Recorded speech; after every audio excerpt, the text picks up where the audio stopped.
विधवा माँ। सुनीता को बड़ा शौक था रंग बिरंगे चटक कपड़े पहनने का। पति राकेश भी ये बात खूब समझता। सुनीता, देखो तो मैंने कैसी ब्राइट रेड कलर की साड़ी खरीदी है तुम्हारे लिए। ऐसे ही कपड़े पसंद है ना तुम्हें? यस, बिल्कुल। मैं बस ये चाहती हूँ कोई मुझे देखे तो कहे, यार कितनी रंगीली और चटकीली लग रही है। सुनीता की मासूमियत भरी बात सुनकर राकेश भी हंस देता है। तभी वहाँ उनकी बेटी पीहू आ जाती है।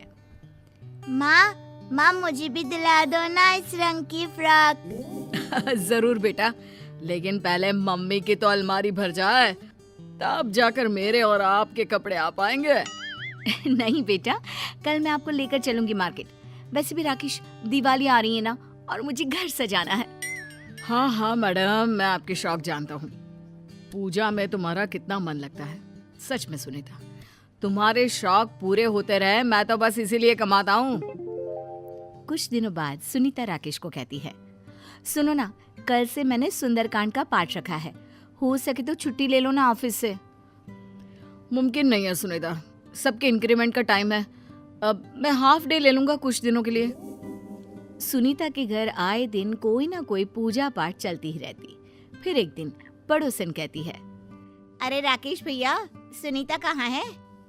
मेरी बेटी का संगीत है, उसे बुलाया था, अभी तक नहीं आई। उसके बिना तो मोहल्ले का हर फंक्शन अधूरा है। अरे भाभी, आप तो जानती हैं, जरा सा कोई काम हो तो मेरी सुनीता कितने श्रृंगार करती है। यहाँ तो बेटी का संगीत है। अरे देखिए, पार्लर तो नहीं निकल गई ना। दोनों हंसने लगते हैं कि वहाँ सुनीता आ जाती है, सर से पैर तक सजी धजी। सुनीता किसी दुल्हन से कम नहीं लग रही थी। अच्छी बात है, मेरे पीछे पड़ोसन से मिलकर मेरी बुराई कर रहे हो। सही कह रहे थे राकेश भैया आप, ये तो किसी पार्लर से ही तैयार होकर आ रही है। इतना तो मैंने भी मेकअप नहीं किया सुनीता। अरे चलो ना, मेरा शौक ही क्या है, बस गाना बजाना, सजना सवरना और पूजा पाठ। अब चलो, देर हो रही है ना। बन्ना बन्नी गाने के लिए तो मैंने कितने दिनों से तैयारी की है। अब सुनीता, जल्दी आ जाना, पीहू इंतजार करेगी।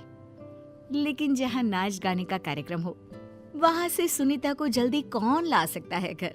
पूरी शाम के बाद जब देर रात सुनीता घर पहुँचती है तो, माँ, पापा ने सारा खाना बनाया है और मैंने लगाया है, चलो खा लेते हैं। हाँ, मुझे ना वक्त का पता ही नहीं चला। कल सुबह सुबह जल्दी जाना भी है। वो क्या है ना, हल्दी का कार्यक्रम है। पीहू भी देख रही थी कि माँ कितनी शौकीन और खुश मिजाज औरत है, जिसकी खुशी ही छोटी छोटी बातों में है। राकेश भी सुनीता से बहुत प्यार करता। फिर दिवाली के दिन, क्या बात है सुनीता, घर तो ऐसे जगमगा रहा है जैसे राजा राम की वापसी उनके महल में नहीं, बल्कि हम लोगों के घर में ही है। और पता है, त्योहारों को अच्छे से मनाना चाहिए। भले ही ज्यादा पैसे खर्च ना करो, लेकिन साफ सफाई और सजावट बहुत जरूरी होती है। बढ़ चढ़कर मनाना चाहिए त्योहारों को। चलिए, आप ये नए कपड़े पहन लीजिए। अरे वाह सुनीता, क्या कॉम्बिनेशन है। मेरा कुर्ता, तुम्हारी साड़ी और पीहू की फ्रॉक, सब लाल। यस, लाल रंग शुभ और खुशी की निशानी है, इसीलिए तो ये मेरा फेवरेट रंग है। सब कुछ ठीक चल रहा था, लेकिन कहते हैं ना, अनहोनी कब आ जाए पता ही नहीं चलता। राकेश अचानक से किसी बीमारी का शिकार होता है और उसकी मृत्यु हो जाती है 1 महीने बाद।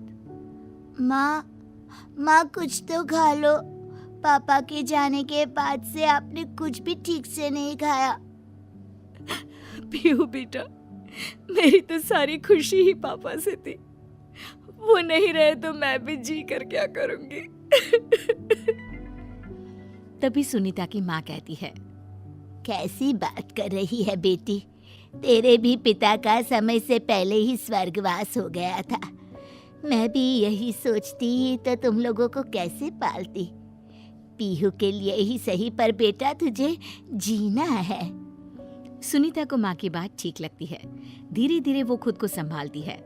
एक रोज सुनीता बाजार से सामान लेकर घर के पास ही थी कि मेरी बेटी की शादी का संगीत है। समझ में ही नहीं आ रहा कि किसे बुलाऊं जो अच्छा गाती हो। सुनीता को बुला ले, बहुत अच्छा गाना गाती है। हट, कुछ भी बोलती है। अरे पति नहीं है उसका, और तुझे तो पता है ना, बिना पति वाली औरतों को शुभ काम में नहीं बुलाया जाता। सुनीता जब ये बात सुनती है तो घर आकर रोने लगती है। क्या हो गया माँ, कोई बात है क्या? सुनीता बेटी के सामने खुद को संभालती है। नहीं बेटा, वो क्या है ना, अचानक पापा की याद आ गई। सुनीता धीरे धीरे खुद को घर के काम और पीहू की पढ़ाई में बिजी कर लेती है। एक रोज, अरे सुनीता, तेरे भाई की शादी है, लड़की इसी शहर की है। हम लोगों ने एक गेस्ट हाउस बुक किया है। अरे माँ, क्या जरूरत है, ये घर इतना बड़ा तो है। बेटा, मुझे तो कोई समस्या नहीं है, पर होने वाली बहू के घर वालों का कहना है कि बेटी विधवा है तो। तभी वहाँ पीहू आ जाती है। वो समझ जाती है कि मामला क्या है। नानी, क्या खाएंगी आप? और कुछ दिन तो रुकेंगी ना हम लोगों के साथ? माँ चलो ना, देखो तुम्हारा फेवरेट सीरियल शुरू हो गया है। मन मार कर सुनीता भाई की शादी के फंक्शन में जाती है, जहाँ पर पंडित आइन कहती है, अरे नहीं नहीं सुनीता बिटिया, तुम भाई को हल्दी नहीं लगा सकती हो, विधवा हो ना। थोड़ी देर बाद, बेटा सुनीता, वहाँ नाच गाना चल रहा है, तू क्या करेगी वहाँ? यहाँ आकर बैठ हम सभी बुढ़ियाओं के पास। पर माँ, मेरे भाई की शादी है। अरे लेकिन तू क्या कर सकती है बेटा, ऊपर वाले ने तो तेरे जीवन से सारी खुशियां ही छीन ली है। सुनीता को बहुत रोना आता है। वो जोर जोर से रोने लगती है कि सुनीता का भाई कहता है, अरे दीदी, खुशी के माहौल में मनहूसियत मत फैलाओ ना। सुनीता घर आ जाती है। वो अपनी अलमारी खोलकर देखती है तो सारी साड़ियाँ लाल और चटक रंगों की होती हैं। वो सभी को पैक करके बंद कर देती है। पीहू माँ के हर गम को समझती है। और फिर वो दिन भी आ जाता है जब पीहू की शादी तय होती है। अरे कौन करेगा पीहू की शादी के सारे रस्मों रिवाज?